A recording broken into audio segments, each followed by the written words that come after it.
اللہ کا ذکر کرنا. نبی صلی اللہ علیہ وسلم نے فرمایا جو آدمی اپنے بستر پر آئے لیکن اللہ کا ذکر نہ کرے وہ بھی اس کے لیے باعث حسرت ہوگا، یعنی بستر اس کے خلاف گواہی دے گا. عبداللہ بن مسعود کہتے ہیں کہ اللہ کا ذکر کرتے وقت نیند کا آنا شیطان کی طرف سے ہے، یعنی اللہ کے ذکر کے دوران سونا شیطان کی طرف سے. اگر چاہو تجربہ کر کے دیکھ لو، اور جب تم میں سے کوئی سونے کا ارادہ کرے تو اللہ تعالیٰ کا ذکر کرے. تسبیحات فاطمہ پڑھنا یہ ہر تھکاوٹ کا علاج بھی ہے.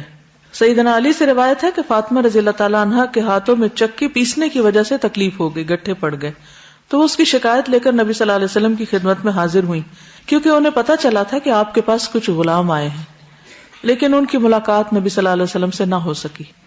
اس لیے حضرت فاطمہ نے حضرت عائشہ سے اس بات کا ذکر کیا.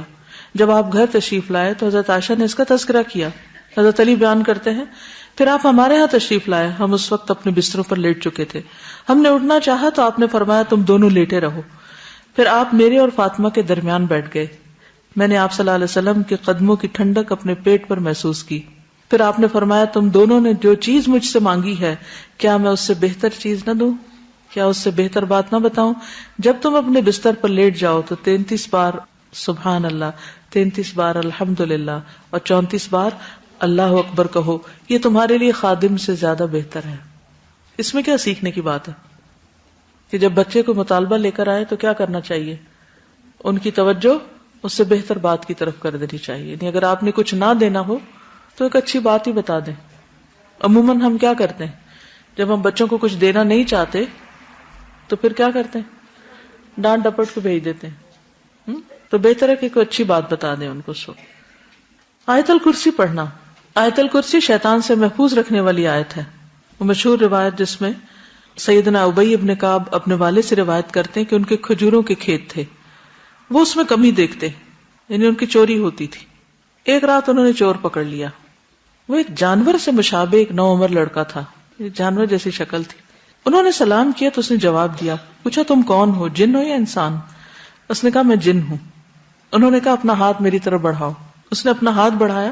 اس کا ہاتھ کتے کے ہاتھ کی طرح تھا، بال کتے کے بال کی طرح تھے. انہوں نے پوچھا کیا اس طرح جنوں کی تخلیق ہوئی، یعنی ایسی شکل ہوتی ہے؟ اس نے کہا میں یہ جانتا ہوں کہ جنوں میں مجھ سے زیادہ شدید اور کوئی نہیں. یعنی یہ نہیں بتایا لیکن کہا کہ میں ایک قوی جن ہوں. انہوں نے کہا تم میرے پاس کیوں آئے؟ اس نے کہا مجھے خبر ملی ہے کہ تم صدقہ کرنا بہت پسند کرتے ہو تو میں تمہارے کھانے میں سے اپنا حصہ لینے آیا ہوں. انہوں نے کہا کیا چیز تم سے بچا سکتی ہے؟ اس نے کہا وہ آیت جو سورۃ البقرہ میں ہے، یعنی آیت الکرسی. لفظ نہیں آیت الکرسی بولا. جو کوئی اس کو رات کے وقت پڑھے گا وہ صبح تک مجھ سے پناہ میں رہے گا، اور جو صبح اسے پڑھے گا وہ رات تک مجھ سے پناہ میں رہے گا. پھر جب صبح کو انہوں نے اس بات کا ذکر نبی صلی اللہ علیہ وسلم سے کیا تو آپ نے فرمایا اس خبیث نے سچ کہا. یہ صحیح بخاری کی روایت ہے. تو اس میں ہم میں سے ہر ایک کو اپنے سامان کی حفاظت کے لیے کیا کرنا چاہیے؟ آیت الکرسی پڑھنی چاہیے. چوروں پہ نظر ضرور رکھنی چاہیے لیکن دوسرے چور بھی ہو سکتے ہیں. پھر سورۃ البقرہ کی آخری 2 آیات. سیدنا ابو مسعود بدری سے روایت ہے کہ رسول اللہ صلی اللہ علیہ وسلم نے فرمایا سورۃ البقرہ کی آخری 2 آیتیں جو کوئی رات کو پڑھ لے گا وہ اس کو کافی ہو جائیں گی. کون سی ہیں وہ 2؟ آمن الرسول بما. نعمان بن بشیر سے روایت ہے کہ نبی صلی اللہ علیہ وسلم نے فرمایا کہ اللہ تعالیٰ نے آسمان و زمین پیدا کرنے سے 2000 برس پہلے ایک کتاب لکھی. اس کتاب میں سے 2 آیات اتاری جن کے ساتھ سورۃ البقرہ کو ختم کیا گیا. جس گھر میں 3 رات یہ آیات پڑھی جائیں شیطان اس کے قریب نہیں آتا. سورۃ الکافرون رات کو سوتے وقت پڑھنی چاہیے. فروہ بن نوفل اپنے والد سے روایت کرتے ہیں کہ نبی صلی اللہ علیہ وسلم نے نوفل سے فرمایا قل یا ایھا الکافرون پڑھو اور اسی پر بات چیت ختم کر کے سو جاؤ، یعنی اس کے بعد اور باتیں نہیں کرو. بے شک اس میں شرک سے برات کا اظہار ہے. یعنی اس حال میں پھر اگر انسان دنیا سے رخصت ہو جائے تو گویا وہ شرک سے بری ہو کر رخصت ہوا. سورۃ الاخلاص اور معوذتین بھی پڑھیں. ابو الدرداء سے روایت ہے کہ رسول اللہ صلی اللہ علیہ وسلم نے فرمایا کیا تم اس سے عاجز ہو کہ ہر رات 1/3 قرآن پڑھ لو؟ صحابہ نے عرض کیا 1/3 قرآن کس طرح پڑھیں؟ آپ نے فرمایا قل هو اللہ احد 1/3 قرآن کے برابر ہے. یعنی رات کو سوتے وقت انسان اسے بھی پڑھ لے.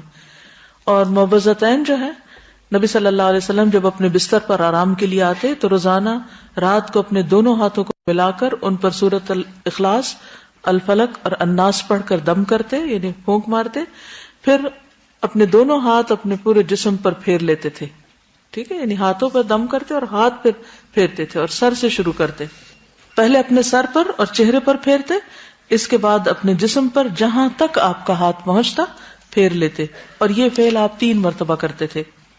ایک اور حدیث سے معلوم ہوتا ہے کہ نبی صلی اللہ علیہ وسلم اگر بیمار ہوتے تو حضرت عائشہ معوذتین پڑھ کر آپ کے ہاتھوں پر پھونک کر آپ کے جسم پر پھیر دیتی. اس سے یہ پتہ چلتا ہے کہ بیماری میں بھی یہ عمل جاری رہتا تھا.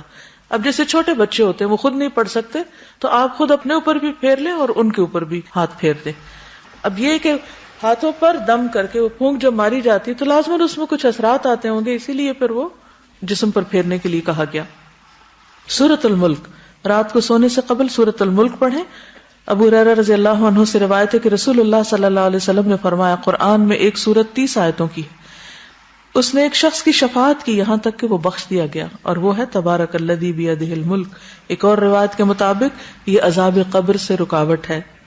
ابو ہریرہ کہتے ہیں بے شک اللہ کی کتاب میں ایک سورت ہے جو 30 آیات پر مشتمل ہے، وہ ایک شخص کی شفاعت کروائے گی، پھر اسے آگ سے نکلوا لے گی اور جنت میں داخل کروا دے گی، یعنی سورۃ الملک. سورۃ السجدہ بھی پڑھی جائے اگر آپ پڑھ سکے تو. جابر سے روایت ہے نبی صلی اللہ علیہ وسلم نہ سوتے جب تک کہ سورۃ الف لام میم تنزیل یعنی سورۃ السجدہ نہ پڑھ لیتے. ایک اور روایت میں بھی آتا ہے کہ آپ اس وقت تک نہیں سوتے تھے جب تک سورۃ السجدہ اور تبارک نہ پڑھ لیتے. حضرت عائشہ سے روایت ہے نبی صلی اللہ علیہ وسلم سوتے نہیں تھے جب تک کہ زمر اور بنی اسرائیل نہیں پڑھ لیتے تھے. ہم تو ساری زندگی بھر نہ کبھی ایک دفعہ یہ سب کچھ پڑھا ہو. ہم کیوں نہیں پڑھ سکتے؟ ہمیں کیا مشکل ہے؟ کیونکہ ہم بہت مصروف ہیں. ہماری اکثریت کی مصروفیت کیا ہے؟ ہمیں تو سونے کا ٹائم نہیں ملتا تو سوتے سوتے دیر کر دیتے ہیں، پھر اس وقت ہم صورتیں پڑھنے بیٹھ جائیں تو آدھی رات یوں گزر جائے گی. پھر کچھ اور مصنون دعائیں بھی ہیں جو رات کو بستر پر آ کر پڑھنی چاہیے. ایک تو وہی اللہم قنی عذابک یوم تبعث عبادک، پھر اللہم بسمک اموت واحیا، اور پھر الحمدللہ الذی اطعمنا وسقانا وکفانا وآوانا فکم ممن لا کافی لہ ولا مؤوی. حضرت انس کہتے ہیں کہ حضور صلی اللہ علیہ وسلم بستر پر جا کر یہ دعا پڑھا کرتے تھے. ایک اور روایت میں زہیر النماری کہتے ہیں کہ آپ یہ پڑھتے تھے اللہم اغفر لی ذنبی واخسأ شیطانی وفک رہانی وثقل میزانی وجعلنی فی الندی الاعلی. اے اللہ میرے گناہ بخش دے، میرے شیطان کو دفع کر دے، میرے نفس کو آزاد کر دے یعنی آگ سے، میرے میزان کو بھاری کر دے، مجھے اعلی مجلس والوں میں شامل کر دے. عبداللہ بن عمر نے ایک شخص کو سوتے وقت یہ پڑھنے کو کہا اللہم خلقت نفسی وانت توفاها لک مماتها ومحیاها ان احییتها فاحفظها وان امتها فاغفر لها اللہم انی اسألک العافیہ. پھر ایک اور روایت ابو ہریرہ کہتے ہیں کہ نبی صلی اللہ علیہ وسلم نے فرمایا جو شخص اپنے بستر پہ جانے لگے تو اسے چاہیے کہ وہ اپنے کپڑے کے کنارے سے اسے 3 بار جھاڑ لے، پھر یہ دعا پڑھے بسمک ربی وضعت جنبی وبک ارفعہ ان امسکت نفسی فاغفر لها وان ارسلتها فاحفظها بما تحفظ به عبادك الصالحین. اے میرے رب تیرا نام لے کر میں اپنا پہلو رکھتا ہوں، تیرے نام ہی کے ساتھ اس کو اٹھاتا ہوں، اگر تو میری جان کو روک لے تو اسے بخش دینا، اور اگر واپس بھیج دے تو اس کی حفاظت فرمانا جس طرح تو اپنے نیک بندوں کی حفاظت فرماتا ہے. انس بن مالک کہتے کہ رسول اللہ صلی اللہ علیہ وسلم نے فرمایا جس نے اپنے بستر پر لیٹتے ہوئے یہ دعا پڑھی تو اس نے ساری مخلوق کی بیان کردہ اللہ کی تعریفیں کہہ ڈالی. اتنی خوبصورت دعا کہ گویا جتنی مخلوق ہے اللہ کے وہ جو جو اللہ کی تعریف کرتی ہے اس نے اس طرح کی تعریف کر ڈالی. کیا ہوگی وہ؟ الحمدللہ الذی کفانی وآوانی، الحمدللہ الذی اطعمنی وسقانی، الحمدللہ الذی من علی فافضل، اللہم انی اسألک بعزتک ان تنجینی من النار. تمام تعریف اللہ کے لیے ہے جس نے میری کفایت کی اور مجھے رہنے کو جگہ عطا کی. تمام تعریف اللہ کے لیے جس نے مجھے کھلایا اور پلایا. تمام تعریف اللہ کے لیے جس نے مجھ پر احسان کیا اور مہربانی کی. اے اللہ میں تجھ سے تیری عزت کے واسطے سے سوال کرتا ہوں کہ تو مجھے آگ سے نجات دے. ابن عمر سے روایت ہے رسول اللہ صلی اللہ علیہ وسلم جب بستر پر تشریف لاتے تو فرماتے الحمدللہ الذی کفانی وآوانی واطعمنی وسقانی والذی من علی فافضل والذی اعطانی فاجزل الحمدللہ علی کل حال اللہم رب کل شیء وملیکہ وإلہ کل شیء اعوذ بک من النار. تمام تعریف اللہ کے لیے ہے جس نے میری کفایت کی اور مجھے رہنے کو جگہ عطا کی، مجھے کھلایا اور پلایا، اور وہ ذات جس نے مجھ پہ بہت احسان کیا اور بہت زیادہ کیا، جس نے مجھے دیا اور بہت خوب دیا. ہر حال میں اللہ کی تعریف. اے اللہ، اے ہر چیز کے پالنے والے اور اس کے مالک، اے ہر چیز کے معبود، میں آگ سے تیری پناہ چاہتا ہوں. اس قدر خوبصورت دعا ہے. ابو ہریرہ سے مروی ہے کہ ایک مرتبہ ابو بکر نے عرض کیا، اے اللہ کے رسول صلی اللہ علیہ وسلم، مجھے ایسی دعا سکھا دیجیے جو میں صبح شام بستر پر لیٹتے وقت پڑھ لیا کروں. تو آپ نے یہ دعا سکھائی، اللہم عالم الغیب والشہادۃ فاطر السماوات والارض رب کل شیء وملیکہ اشہد ان لا الہ الا انت اعوذ بک من شر نفسی ومن شر الشیطان وشرکہ. پھر نبی صلی اللہ علیہ وسلم نے فرمایا، جو شخص اپنے بستر پر جا کر یہ دعا پڑھے اس کے سارے گناہ معاف کر دیے جائیں گے، خاص سمندر کی جھاگ برابر ہوں.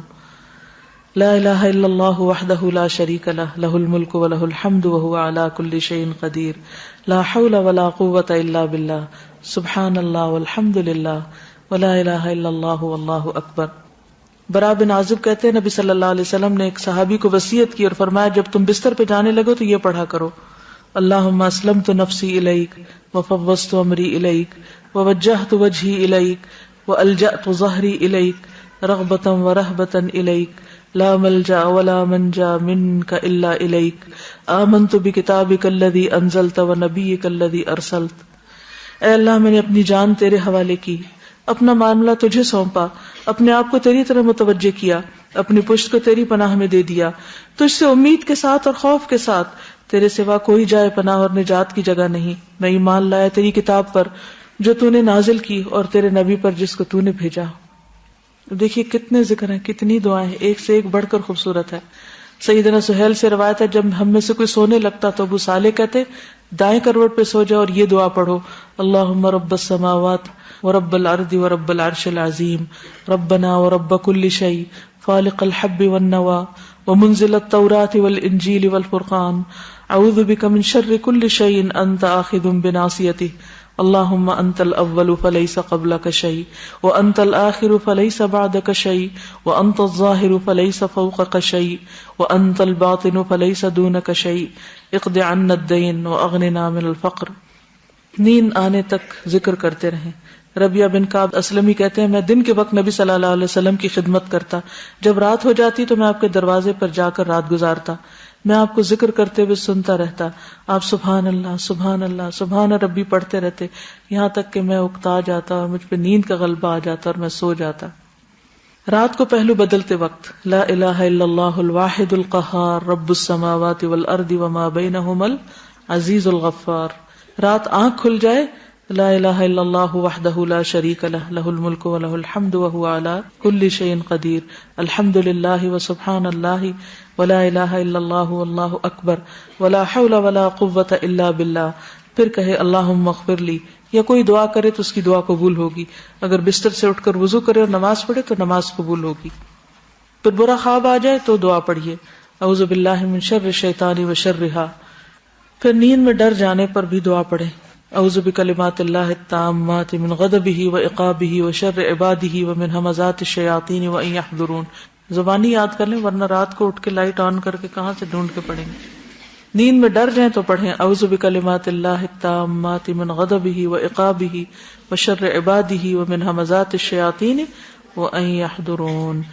پھر اسی طرح خالد بن ولید کہتے ہیں، میں رات کو نیند میں گھبرا جایا کرتا تھا تو نبی صلی اللہ علیہ وسلم کی خدمت میں حاضر ہوا تو میں نے عرض کی، میں رات کو نیند میں ڈر جاتا ہوں تو میں اپنی تلوار اٹھا لیتا ہوں اور جو چیز سامنے آتی ہے اسے مار ڈالتا ہوں.